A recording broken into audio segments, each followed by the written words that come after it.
الرجیم بسم اللہ الرحمن الرحیم سورۃ التکویر مکیۃ وہی 29 آیا۔ اذا الشمس كورت واذا النجوم انكدرت واذا الجبال سيرت واذا العشار عطلت واذا الوحوش حشرت واذا البحار سجرت۔ سورہ تکویر اس صورتوں کی ترتیب میں صورت نمبر 81 یہ مکہ مکرمہ میں نازل ہوئی اور اس میں 29 آیتیں ہیں۔ اس میں خدا شانوں نے قیامت کا ذکر فرمایا، نفخہ اولا نفخہ ثانیہ کا ذکر فرمایا، پھر حساب کتاب کا اور قرآن پاک کی حقانیت کا، سیدنا جبریل علیہ السلام کے اوصاف، آپ صلی اللہ علیہ وسلم کے اوصاف کا بیان فرمایا۔ اور یہ ان صورتوں میں سے کہ آپ صلی اللہ علیہ وسلم سے سیدنا ابو صدیق رضی اللہ تعالیٰ نے پوچھا، اللہ کے رسول یہ سفیدی جلدی آ گئی، تو آپ نے فرمایا شیبتنی ہود واخواتها، کہ سورہ ہود اور اس جیسی جو صورتیں ہیں انہوں نے مجھے بوڑھا کر دیا۔ تو ان میں یہ بھی ہے، ان سورہ مرسلات، سورہ نبا، سورہ تکویر، اس میں قیامت کا آنکھوں دیکھا حال اس طرح ذکر فرمایا۔ اذا الشمس کوورت، جب سورج بے نور کر دیا جائے گا، واذا النجوم انکدرت، اور ستارے جھڑ جائیں گے، واذا الجبال سیرت، اور پہاڑوں کو چلایا جائے۔ یہ فرمایا وتل الجبال تحسبها جامدہ، یہ جو پہاڑ ہیں تم ان کو سمجھتے ہو لوہا لاٹ ہے، وہی تمر مر السحاب، یہ تو بادلوں کی طرح بھٹکتے پھریں گے جب اس کا حکم ہوگا۔ ایک جگہ فرمایا وہ الذی یسیرکم فی البر والبحر، سورہ یونس میں، وہی تمہیں چلاتا ہے خشکی میں اور تری میں، یعنی اختیار توفیق وہ تمہیں دیتا ہے۔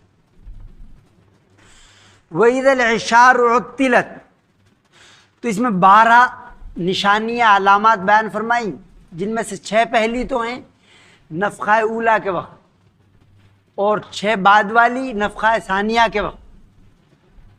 وَإِذَا الْعِشَارُ عُطِّلَتْ، اور جب 6 ماہ، اشار بولتے ہیں 10 مہینے کی گابھن اونٹنی، جب 10 مہینے کی حاملہ اونٹنیاں چھٹی پھریں گی، یعنی یہ محبوب ترین مال تھا اہل عرب کے ہاں، لیکن ان پہ کوئی دھیان نہیں دے گا، سب کو اپنی پڑی ہوگی۔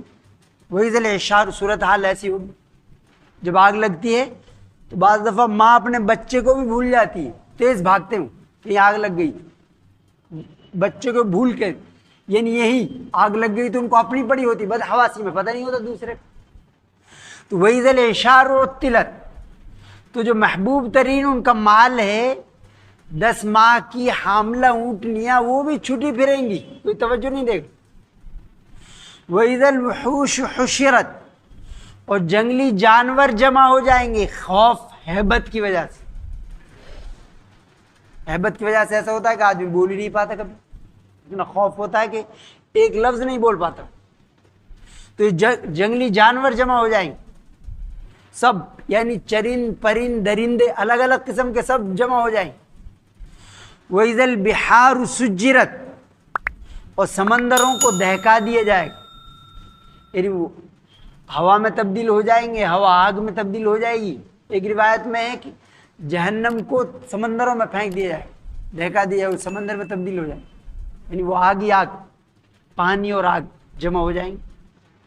وَإِذَا الْبِحَارُ سُجِّرَتْ وَإِذَا النُّفُوسُ زُوِّجَتْ، یہ 6 علامات جو بیان فرمائیں یہ نفخہ اولا کے وقت، اور یہ بعد والی جو 6 ہیں یہ نفخہ ثانیہ کے وقت۔ وَإِذَا النُّفُوسُ زُوِّجَتْ، اللہ کی عدالت قائم ہو جائے گی تو تمام انسانوں کو جوڑا جوڑا جمع کیا جائے گا، یعنی جو ایمان اعمال صالحہ والے ہیں ان کو ایک طرف کیا جائے گا، کفر و شرکیات والے ہیں ان کو الگ کیا جائے گا، جوڑا جوڑا۔ روحوں کو جسموں کے ساتھ جمع کر دیا جائے. وَإِذَا النُّفُوسُ زُوِّجَتْ. سورہ واقعہ میں اللہ نے فرمایا کنتم ازواجا ثلاثہ، تمہارے 3 جوڑے بن جائیں گے.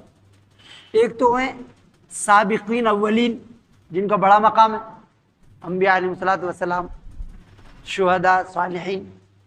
دوسرے اصحاب الیمین، ان کے بعد والے ایمان اعمال صالحہ والے. اور تیسرے ہوں گے کفر و شرک والے، اصحاب الشمال. وَإِذَا النُّفُوسُ زُوِّجَتْ وَإِذَا الْمَوْءُودَةُ سُئِلَتْ بِأَيِّ ذَنبٍ قُتِلَتْ. اور جب زندہ درگور، زندہ دفن کر دی گئی بیٹی سے پوچھا جائے گا بِأَيِّ ذَنبٍ قُتِلَتْ، کس گناہ کی پاداش میں تجھے قتل کیا گیا. یعنی یہاں مجرم سے نہیں پوچھا جائے گا، یعنی غصے کا اظہار ہے اللہ کے غضب کا، کہ وہ مظلوم اپنی فریاد، مظلوم کی فریاد پوری سنی جائے. اور ظالم سے غصے کی وجہ سے حق تعالی شانہ نظر رحمت بھی نہیں فرمائیں گے، دیکھیں گے بھی نہیں. جس نے زندہ دفن کر دیا، جاہلیت میں کرتے تھے وہ لوگ زندہ ایک قیس بن عاصم ہیں صحابی، وہ یہ کہتے ہیں کہ میں نے 12 یا 13 بچیوں کو زندہ دفن کر دیا تھا، اب میں کیا کروں اللہ کے رسول. اسلام نے تو انسان بنا دیا، جانور تھے وہ اس سے پہلے، تو اسلام انسان بناتا ہے تو ان کو احساس ہوا کہ اب میں کیا کروں، ضمیر سونے نہیں دیتے. تو آپ نے فرمایا کہ ہر بچی کے بدلے میں ایک غلام آزاد کرو. وہ کہ جی میرے پاس اونٹ ہیں تو ایک اونٹ ذبح کرو ہر بچی کے بدلے میں. وَإِذَا الْمَوْءُودَةُ سُئِلَتْ، تو جاہلیت میں وہ یہ کرتے تھے. وہ آپ نے فرمایا وَالْوَعِيدُ فِي الْجَنَّةِ، یعنی جسے زندہ دفن کر دیا گیا ہے وہ جنت میں ہے. اور آج یعنی یہ جدید نئی جاہلیت جو ہے، اس میں وہ الٹرا ساؤنڈ وغیرہ سے دیکھ کے وہ زندہ دفن کر دیتے، ختم کر دیتے اسے. تو یہ بھی اسی میں اگر 4 ماہ سے پہلے، 4 ماہ کے بعد روح پڑ جاتی ہے بچے میں، اگر 4 ماہ کے بعد کسی نے کچھ ایسی چیز لی، یعنی کوئی ضرورت نہیں تھی اسے، اور اس کو سخت منع فرمایا، اس نے کیا کیا کہ بوجھ بنے گا جیسے وہ رازق ہو. اللہ وَلَا تَقْتُلُوا أَوْلَادَكُمْ خَشْيَةَ إِمْلَاقٍ، اپنے بچوں کو فقیری کے ڈر سے قتل مت کرو. نَحْنُ نَرْزُقُكُمْ وَإِيَّاهُمْ، ان کو رزق تو ہم دیتے ہیں، تم کہاں سے رزق دیتے ہو. نَحْنُ نَرْزُقُكُمْ وَإِيَّاهُمْ إِنَّهُ كَانَ، اور یہ بہت بڑا گناہ ہے. تو اسی طرح جب بچے میں جان پڑ جاتی ہے، حدیث میں آتا ہے 4 ماہ کے بعد، پھر اگر بچہ یہ زچہ کی جان کو خطرہ ہے پھر تو الگ گزرے، جو ماہر بتائے گا. لیکن اگر اس نے بغیر زچہ بچہ کی جان کو خطرہ نہیں ہے اور اس نے اسے ساقط کرا دیا، حمل ساقط کرا دیا، کوئی دوا لے لی، ٹیبلٹ لے لی، ختم کر دیا، تو یہ بھی وعد ہے. وعد کے معنی زندہ دفن کرنا. اور اگر ایسے کیا کسی نے حاملہ خاتون کے پیٹ پر، اس کے پیٹ میں بچہ تھا، لات مار دی، تو اس کے بدلے میں وہ ایک غلام آزاد کرے. اور اگر بچہ نکلا پیٹ سے زندہ تھا پھر مر گیا تو ایک پورے انسان کے برابر دیت دے گا وہ، یعنی 100 اونٹ اس کی دیت دے گا وہ. تو یہاں وَإِذَا الْمَوْءُودَةُ سُئِلَتْ، اللہ فرماتا ہے کہ جب زندہ دفن کی گئی بچی سے پوچھا جائے گا بِأَيِّ ذَنبٍ قُتِلَتْ. اور یہاں وہ تو چونکہ قیامت کا جو دن ہے وہ تو یوم الحساب ہے، سب کا حساب ہوگا، یوم الفصل ہے، فیصلے کا دن ہے. یہاں خاص طور سے اسی کا ذکر فرمایا، اور بہت سارے گناہ ہیں ان کا ذکر نہیں فرمایا، اس کا فرمایا. اس کے اس لیے فرمایا کہ یہ ماں باپ نے کیا تھا، اس کا کوئی گواہ نہیں تھا. یعنی دفن کرنے والا کون تھا؟ باپ ہی تھا، اس کا تو کوئی گواہ نہیں تھا. تو حق تعالی شانہ ایسے مظلوم جس کی کوئی شہادت ہی گواہی نہیں تھی، وہاں ان کی سنی جائے گی، ایسے مظلوموں کی سنی جائے گی. وَإِذَا الْمَوْءُودَةُ سُئِلَتْ بِأَيِّ ذَنبٍ قُتِلَتْ وَإِذَا الصُّحُفُ نُشِرَتْ، اور جب اعمال نامے پھیلا دیے جائیں گے. ایک جگہ فرمایا یلقاؤ منشورا، وہ اپنے آنکھوں سے دیکھیں گے اپنے اعمال نامے. ایک جگہ فرمایا یوم تجد کل نفس ما عملت من خیر، یعنی جو کچھ اس نے بھلا کیا اسے پائے گا. اور جو برا کیا اسے پائے گا، حاضرہ موجود پائے گا. وہ کہے گا مالی حاضر کتاب، یہ عجیب اعمال نامہ ہے، لا یغادر صغیرہ ولا کبیرہ، اس میں چھوٹی بڑی کوئی چیز باقی نہیں رہی. انسان تو گناہ کرتا ہے، بھول جاتا ہے، قرض لے کے بھول جاتا ہے، قرض نہیں دیتا اس کا کہ قبلیات. احسا، اللہ فرماتا ہے احسا اللہ ونسو، اللہ نے ایک ایک چیز کو لکھا ہے ریکارڈ میں، محفوظ خانے میں، اور انسان وہ بھول گئے. وَإِذَا الصُّحُفُ نُشِرَتْ وَإِذَا السَّمَاءُ كُشِطَتْ، اور آسمان کو نوچ دیا جائے. کشیدہ بولتے ہیں کھال اتارنے کو، کھال یعنی بدل جائے گی صورتحال. یوم تبدل الارض غیر الارض والسماوات، یعنی زمین آسمان سب بدل دی جائے گی. وَإِذَا السَّمَاءُ كُشِطَتْ وَإِذَا الْجَحِيمُ سُعِّرَتْ، اور جہنم کو دہکا دیا جائے. وَإِذَا الْجَنَّةُ أُزْلِفَتْ، اور جنت کو قریب لایا جائے گا. دوسری جگہ فرمایا اُزْلِفَتِ الْجَنَّةُ لِلْمُتَّقِينَ، متقیوں کے قریب کر دیا جائے گا، جو اس میں جانے والے ہیں کچھ ہی ہوگی. علمت نفس ما احضرت، اس وقت ہر شخص جان لے گا جو کچھ وہ لے کر آیا ہے. اچھے برے اعمال جو لے کر آیا ہے وہ سب کو پتہ چل جائے گا. فلا اقسم، یہاں ایسے تو ریکارڈ غائب ہو جاتے ہیں، فائلیں غائب ہو جاتی، عدالت کی فائلیں غائب ہو جاتی. سب سے بڑی عادت ہے اس کی فائل غائب ہو گئی. وہاں سے نہیں ہوگا، وہاں وہ سب علمت نفس، ہر شخص کو پتا ہوگا اس نے کیا کیا، سارا کچا چٹھا ہوگا وہاں. علمت نفس ما حضرت فلا اقسم بالخنس الجوار الکنس. پھر اختار شاہروں نے قسم کھائی، میں قسم کھاتا ہوں ان ستاروں کی جو چھپ جاتے، سیدھے سیدھے چلتے رہتے ہیں. یہ کچھ ستارے ایسے ہیں ان کو فلکیات میں بولتے ہیں خمسہ متحجرہ، یعنی 5 ستارے ایسے ہیں کہ وہ عجیب ہیں، یعنی مشرق سے مغرب کی طرف چل رہے ہیں سیدھے، پھر اچانک مغرب سے مشرق کی طرف چلنے لگے. یہ زحل، مشتری، عطارد، زہرہ، مریخ. تو اللہ نے ان کی قسم کھائی، فلا اقسم بالخنس، ان ستاروں کی قسم جو سیدھے سیدھے چلتے رہتے ہیں اچانک پیچھے ہٹتے ہیں. الجوار الکنس، اور پھر جا کے چھپ جاتے ہیں، دکھائی نہیں دیتے. واللیل اذا عسعس، اور رات کی قسم جب وہ جانے لگے. والصبح اذا تنفس، اور صبح کی قسم جب صبح بیدار ہو جائے. اذا تنفس انه لقول رسول کریم، اور قسم اس بات پر کھائی کہ یہ جو قول ہے، یہ کلام ہے ایک معزز فرشتے کا کلام ہے. یعنی سیدنا جبریل علیہ السلام لے کر آئے اس آپ صلی اللہ علیہ وسلم پر. نزل بھی روح الامین، دوسری جگہ فرمایا تنزیل من رب العالمین، رب العالمین کا نازل کردہ ہے. نزل بھی روح الامین، سے روح الامین جبریل علیہ السلام لے کر آئے.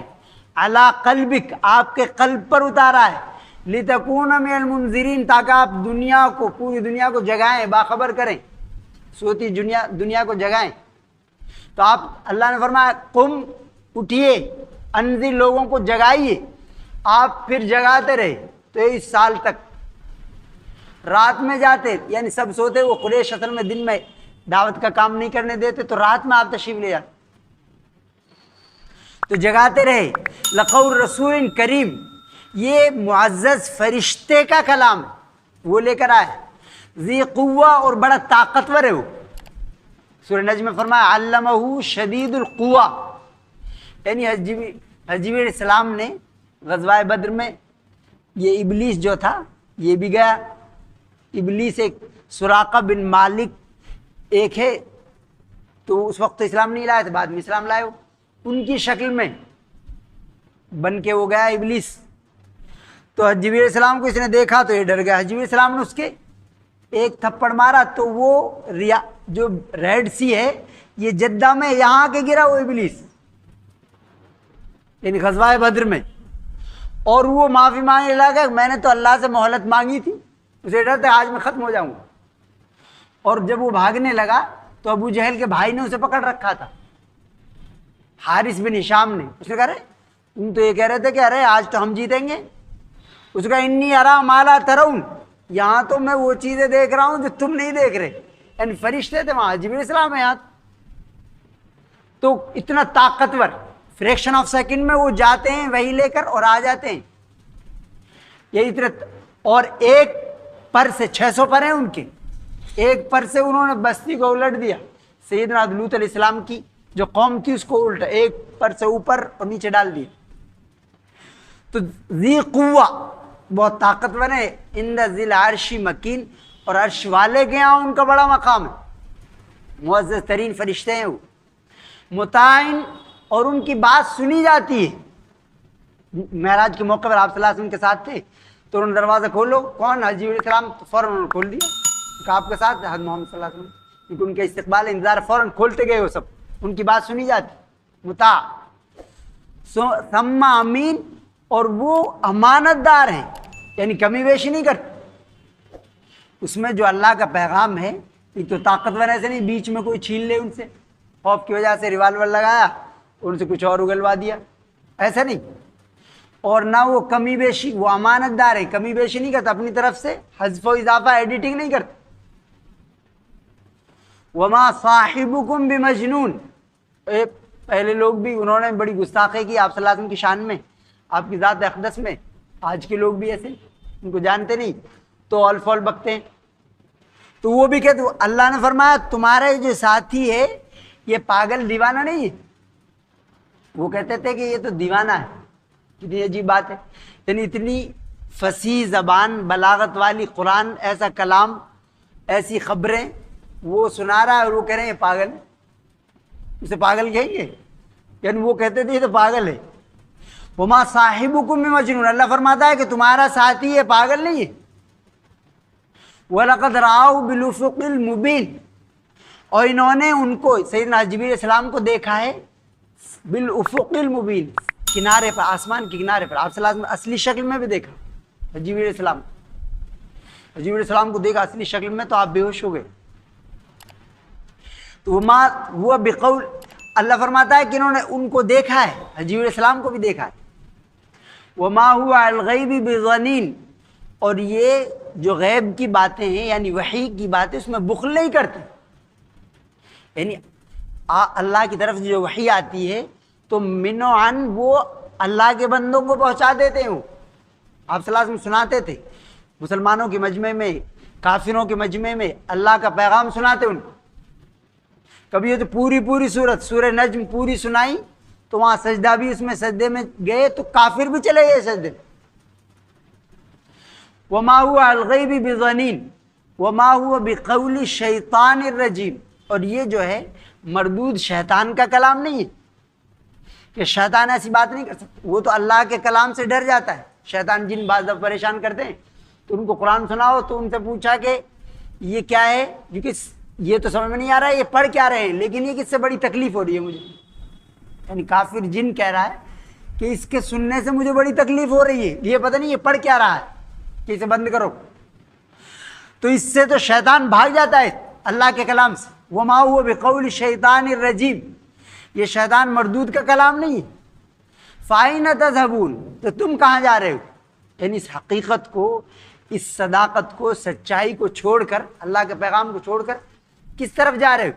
فَأَيْنَ تَذْهَبُونَ إِنْ هُوَ إِلَّا ذِكْرٌ لِلْعَالَمِينَ، اور یہ عظیم ترین نصیحت ہے دنیا جہان والوں کے لیے، سب کے لیے نصیحت. لمن شاء منکم ان یستقیم، تم میں سے جو سیدھی راہ چلنا چاہے، جو سیدھی راہ چلنا چاہتا ہے تو اس کے لیے قرآن ہے. اور قرآن کی تشریح آپ صلی اللہ علیہ وسلم نے فرمائی، آپ کی احادیث ہیں. آپ صلی اللہ علیہ وسلم نے اپنے عمل سے، اپنے قول سے، اپنے حالات سے، اپنے افعال سے قرآن پاک کی تشریح کی. تو وہ احادیث شریفہ جو ہیں وہ اسی کی تشریح ہے قرآن پاک کی. تو جو سیدھا چلنا چاہتا ہے اس کے لیے تو یہی ہے کتاب اللہ اور اللہ کے رسول صلی اللہ علیہ وسلم کی سنت، جو سیدھا راستے پہ چلنا چاہتا ہے. اس کے علاوہ سب ٹیڑھے راستے، سب جہنم کی طرف جاتے ہیں. لمن شاء منکم ان یستقیم وما تشاءون الا ان یشاء اللہ رب العالمین، اور تم نہیں چاہتے مگر وہی، مگر یہ کہ اللہ رب العالمین چاہے. یعنی اللہ سے توفیق مانگا، یعنی اپنی غرض، اپنی ضرورت سمجھ کر اللہ سے مانگ. یعنی اللہ کو ضرورت نہیں، ہمیں ضرورت ہے کہ ہمیں جنت کی ضرورت ہے اور ہر نعمت کے محتاج ہیں. تو اس لیے ایمان کی نعمت، قرآن کی نعمت وہ سب سے عظیم ترین نعمت. تو محتاج ہو کر اپنی ضرورت سمجھ کر اللہ سے مانگے، طلب کرے۔ حجۃ الوداع کے موقع پر آپ صلی اللہ علیہ وسلم نے، جابر بن عبداللہ فرماتے ہیں کہ 9 سال تک آپ حج کے لیے تشریف نہیں لے گئے مدینہ میں، 10ویں سال آپ نے حج کا ارادہ فرمایا، تو حج کا ارادہ فرمایا تو اعلان فرما دیا تاکہ اور فرمایا خذوا عنی مناسککم، کہ مجھ سے حج کے احکامات سیکھو، شاید پھر ہماری ملاقات نہ ہو۔ یہ ہوا، پھر ملاقات نہیں ہوئی، پھر آپ کی وفات ہو گئی 11 میں، ان چند مہینے بعد آپ کی وفات ہو گئی۔ اب فرمایا مجھ سے لوگوں حج کے احکامات سیکھو، پھر شاید ہماری ملاقات نہ ہو۔ تو پھر یہی ہوا، تو تقریباً 1.5 لاکھ کے قریب صحابہ تھے، سب جمع ہو گئے، آپ صلی اللہ علیہ وسلم تشریف لے گئے۔ تو ذوالحلیفہ جو پہنچی، ذوالحلیفہ یہ مدینے والوں کے لیے میقات ہے، یعنی وہاں سے آگے بغیر احرام کے نہیں بڑھ سکتے، وہاں سے احرام باندھنا ہو۔ تو وہاں آپ صلی اللہ علیہ وسلم نے احرام غسل فرمایا اور احرام باندھا اور اپنی اونٹنی قصوہ پر سوار ہوئے۔ پھر آپ سوار ہوئے تو آپ نے تلبیہ پڑھا، لبیک اللہم لبیک لبیک لا شریک لک لبیک ان الحمد والنعمت لک والملک لا شریک لک، یعنی اے اللہ میں حاضر ہوں اور تیرا کوئی شریک ساجی نہیں، تیری ذات میں، صفات میں، اختیارات میں، حقوق میں کوئی شریک ساجی نہیں، اور تمام نعمتیں، تمام تعریفیں تیرے لیے خاص ہیں، اور حکومت صرف تیری ہے، یعنی سانس تو وہی دیتا ہے، جب چاہے وہ سانس چھین لیتا ہے، اس کے حکم سے دل کام کر رہا ہے، دماغ کام کر رہا ہے، وہ جب چاہتا ہے بند کر دے گا ان کو۔ آدمی سویا تھا پھر اٹھا ہی نہیں، تو وہ حکومت تو تیری ہے، ان الملک لک۔ اور تو تلبیہ پڑھتے رہے پھر آپ صلی اللہ علیہ وسلم۔ اچھا، اس کے بعد میں پھر حج کرنے والا آپ صلی اللہ علیہ وسلم نے حج قران کی نیت کی تھی۔ حج قران کا مطلب ہوتا ہے کہ حج اور عمرہ دونوں کی نیت سے احرام باندھا جائے، یعنی بیچ میں کھولا نہیں جائے گا۔ تو حج قران کی نیت کی آپ صلی اللہ علیہ وسلم نے، تو پہلے عمرہ کرتے ہیں، پہلے عمرہ کیا آپ صلی اللہ علیہ وسلم، تو وہاں پہنچے تو حجر اسود کے پاس، حجر اسود اور مقام ابراہیم، حدیث پاک میں آتا ہے یہ ایسے پتھر ہیں اتنے روشن کہ ان کی روشنی کو چھپا دیا گیا، ورنہ ان سے زیادہ روشن کوئی چیز نہیں تھی۔ پھر آپ نے استلام لیا، اس کا استلام یعنی اشارے سے بوسہ لیا، پھر وہیں سے شروعات کرتے ہیں اس کی طواف کی شروعات آپ صلی اللہ علیہ وسلم نے کی۔ تو پہلے 7 چکر لگاتے ہیں، تو پہلے جو 4 چکر ہیں ان میں رمل فرمایا۔ رمل کا مطلب سینہ تان کر اکڑ کر چلنا، اور بعد کے 3 چکر وہ عام رفتار سے کیے۔ پھر اس کے بعد میں جب آپ طواف سے فارغ ہو گئے تو مقام ابراہیم کے پاس آپ نے 2 رکعت نماز پڑھنا، یہ بھی واجب ہے۔ آپ نے اس طرح نماز پڑھی کہ مقام ابراہیم اور بیت اللہ دونوں بیچ میں تھے آپ، اور آپ نے یہ آیت کریمہ پڑھی وَاتَّخِذُوا مِن مَقَامِ إِبْرَاهِيمَ مُصَلًّى، کہ لوگوں مقام ابراہیم کو نماز پڑھنے کی جگہ بناؤ۔ پھر اس کے بعد میں طواف کے بعد سعی کرنا ہوتی ہے، پھر آپ صلی اللہ علیہ وسلم سعی کے لیے تشریف لے گئے۔ سعی کے لیے جاتے ہیں تو تب بھی استلام کرتے ہیں، یعنی حجر اسود کو اشارے سے بوسہ دیتے ہیں۔ پھر باب صفا سے آپ سعی کے لیے چلے، اور پھر آپ نے یہ آیت کریمہ پڑھی ان الصفا والمروۃ من شعائر اللہ، کہ صفا پہاڑی اور مروہ پہاڑی یہ اللہ کے شعائر میں سے، عظیم نشانیوں میں سے۔ چونکہ یہاں پہلے اللہ نے صفا کا نام لیا ہے تو آپ نے فرمایا صفا سے ہی شروعات کرو۔ اللہ نے چونکہ صفا کا نام پہلے لیا تو صفا سے پہلے صحیح شروع کرو، تو صفا سے آپ نے صحیح شروع کی۔ تو جب بیت اللہ وہاں سے نظر آنے لگا تو پھر آپ نے 4تھا کلمہ پڑھا، لا الہ الا اللہ وحدہ لا شریک لہ لہ الملک ولہ الحمد وعلی کل شیء قدیر، اور یہ بھی پڑھا لا الہ الا اللہ وحدہ نصر عبدہ وانجز وعدہ وہزم الاحزاب وحدہ، یعنی تمام تعریف اللہ کے لیے، تکبیر و تحلیل کرتے رہے۔ اور یہ فرمایا کہ اللہ صرف وہی ایک عبادت کے لائق ہے، اور اس نے اپنے وعدے پورے کیے اور اپنے بندے کی مدد کی، اور تمام لوگوں کو اکیلے نے شکست دی۔ پھر صفا پر پہنچے، صفا پر بھی آپ نے یہی پڑھا۔ پھر وہ دعا مانگتے رہے، اسی طرح 7 چکر صحیح فرمائی آپ۔ صحیح فرمانے کے بعد آپ نے فرمایا کہ جو لوگ جن کے ساتھ قربانی کا جانور نہیں ہے وہ احرام کھول دیں، چونکہ آپ نے تو قران کا کیا تھا۔ قران کا مطلب ہے کہ آپ نے نہیں کھولا، آپ تو حج کر کے ہی کھولیں گے، لیکن سب نے کھول دیا۔ سیدہ فاطمہ رضی اللہ تعالیٰ عنہ انہوں نے بھی کھول دیا، تو جو حج کی جو پابندی ہوتی ہے احرام کی وہ ختم ہو گئی، یعنی سرما لگا سکتا ہے آدمی۔ حضرت علی رضی اللہ تعالیٰ عنہ تشریف لائے تو انہوں نے دیکھا حضرت فاطمہ رضی اللہ تعالیٰ عنہ کو کہ انہوں نے سرما لگایا، انہوں نے کہا تم نے احرام کیسے کھول دیا؟ تو انہوں نے فرمایا کہ اللہ کے رسول نے فرمایا تھا، تو ان کو ناگوار گزرا اور انہوں نے تحقیق کے لیے آپ صلی اللہ علیہ وسلم کے پاس گئے کہ آپ نے حکم دیا تھا؟ کہا میں نے کہا تھا ان سے کہ یہ احرام کھول دے، یعنی اس میں آسانی ہے کہ اب اس کی پابندی ختم ہو گئی۔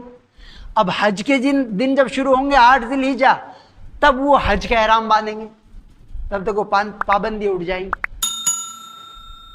فَلِلَّهِ الْحَمْدُ رَبِّ السَّمَاوَاتِ وَرَبِّ الْأَرْضِ رَبِّ الْعَالَمِينَ وَلَهُ الْكِبْرِيَاءُ فِي السَّمَاوَاتِ وَالْأَرْضِ وَالْعَزِيزُ الْحَكِيمُ اللهم صل على محمد وعلى آل محمد كما صليت على إبراهيم وعلى آل إبراهيم إنك حميد مجيد اللهم بارك على محمد وعلى آل محمد كما باركت على إبراهيم وعلى آل إبراهيم إنك حميد مجيد۔ یا اللہ محض اپنے رحمت سے بغیر استحقاق کے ہمارے گناہ کو معاف فرما۔ یا اللہ ہماری خطاؤں کو درگزر فرما۔